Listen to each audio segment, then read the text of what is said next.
Hey, what's going on, guys? In this video, we're going to be ranking my top 10 cornerbacks for the 2022 NFL season. This is going to be my last long-term video in the ranking series. And to recap, I just wanted to thank you guys so much. Since I started this ranking series, I've doubled my subscriber count and I've almost doubled my views as well. So I'm really glad that you guys liked the ranking series. And also, for a channel update, I'm leaving for college pretty soon, and that's going to be a big transition for me, and especially for that this is going to be the first year that I'm going to be recapping a lot of the NFL stuff, and I want just some suggestions of what I should do during the season. Should I be focused on fantasy football? Should I be recapping games? Should I be doing like team-centric stuff? And another thing is also I have a TikTok, and it's Big Rigs YT. I have it in my descriptions. Go follow that TikTok. It's a lot of my short-term stuff that I wouldn't post on my YouTube. Let's get right into this video. A lot of people think Denzel Ward is overrated, but I think he's properly rated. Last year, Denzel Ward had 3 interceptions and was one of the highest rated cover cornerbacks in the league. Denzel Ward was also a Pro Bowler in 2021. Now, do I think Denzel Ward is like a top 7 cornerback? No, but I think he fits in right at 10 perfectly. He's not as good as other top 10 guys, but he's way better than anyone that's not on this list. We can also remind ourselves that Denzel Ward just turned 25 years old, so really, this is the start of his prime. And if he's been this good 24 and younger, imagine what he can do when he's 26, 27. I think we still have a lot to see of Denzel Ward, and I'm expecting to be on this list for long periods of time. What's going to be surprising is Darius Slay is the only person that's 30 years of age or older on this list. Darius Slay last year had an 81.3 total PFF grade, having 3 interceptions, and he was also the highest rated cover cornerback for PFF.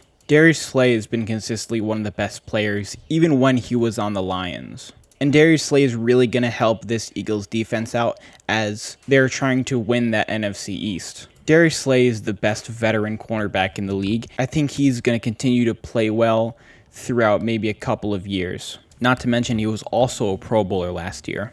Marlon Humphrey was injured for a good bit of last year, so he is going to come in at 8 on my list. Even though in his young career, Marlon Humphrey has already been a first-team All-Pro and was a Pro Bowler in 2019 and 2020. Marlon Humphrey is one of the most physical cornerbacks in the league, making him intimidating to go against. He might have had a down year last year, and it was also injury riddled. I think Marlon Humphrey is going to come back this year on a competitive Ravens team and really make receivers have to work in that AFC North. Xavier Howard is the smallest cornerback on this list, but his play really makes up for it.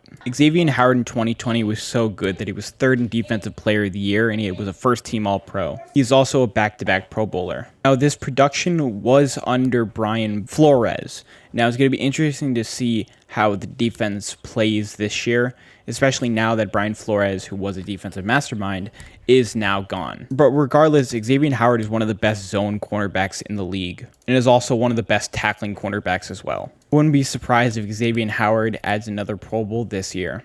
Tre'davious White is a top 5 cornerback if he's not coming off of the biggest injury of his career. Tre'davious White tore his ACL on Thanksgiving in 2021. Now, I have heard that his rehab is doing good, but you always have to be cautious for massive injuries, especially the ACL for cornerbacks. Tre'davious White, if he didn't get hurt and played a full season, is likely number 5 on this list, just because he is a top 3 man cornerback in the league. But I think Tre'davious White is going to bounce back and probably does make a Pro Bowl if he has a full season with the Bills. Similar to Tre'davious White, Marshon Lattimore is also a top 5 man cornerback in the league. Consistently, he's usually the only one that's able to guard Mike Evans. Marshon Lattimore in 5 years has made 4 Pro Bowls, and he was the Rookie of the Year in 2017. He's also made 3 Pro Bowls in a row, and it'll likely be 4 after this year if he plays a full season with the Saints.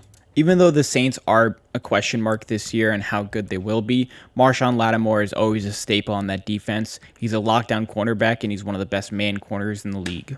J.C. Jackson's IG handle is Mr. Interception, and it makes sense why. In the last 2 years, he's had 17 interceptions. And last year, he had an 82.7 total grade.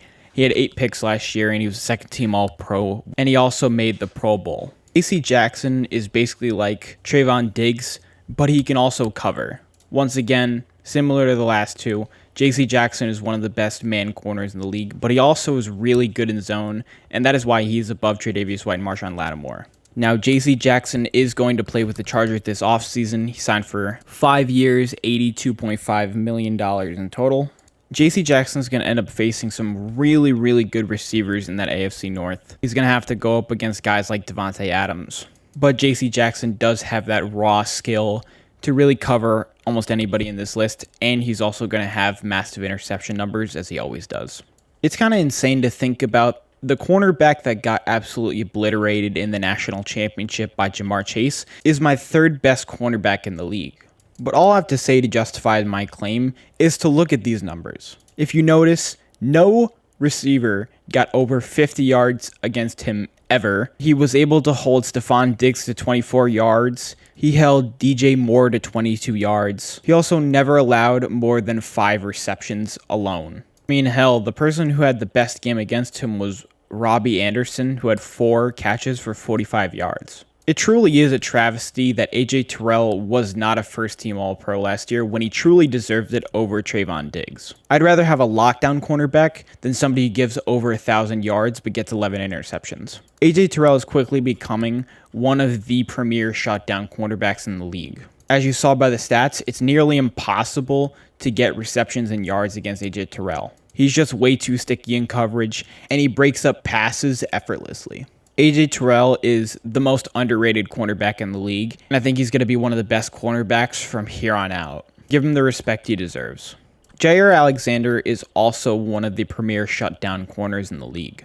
Even though he only played 4 games last season, you still have to carry over that 2020 season where he was the best cornerback in coverage, and he also made a second-team All-Pro and he had a Pro Bowl. Jaire Alexander probably has some of the most talent at the cornerback position we've seen in a long time. Jaire Alexander came in last year as one of the top cornerbacks, and once again, I think he is going to be a top cornerback. He's one of those cornerbacks that's really hard to get open against. Just another reason why Jaire Alexander has to be 2 on this list is that he's the highest paid cornerback in the league at $21 million per year, which he totally deserves. And coming in at number 1, no introduction needed, Jalen Ramsey's been the best cornerback in the league for the last 3 years. Jalen Ramsey's finished with a first-team All-Pro 2 years in a row. He's been a Pro Bowler since his second year in the NFL, and he is the best man cornerback in the league. Not to mention, he also just won the Super Bowl with the Rams. He also was the highest paid cornerback in the league and broke the record for the most annual amount of money per year at $20 million a year before it was broken by Denzel Ward and Jaire Alexander. When Jalen plays a full year, it's almost impossible for him not to get a Pro Bowl and some All-Pro votes. Jalen is on pace for a Hall of Fame career, and if he continues to be that lockdown cornerback that he is, the nomination will just become easier to make. He's also super underrated in the run game. And that's going to do it for this video. Make sure you like, comment, subscribe, and make sure you follow my TikTok in the description.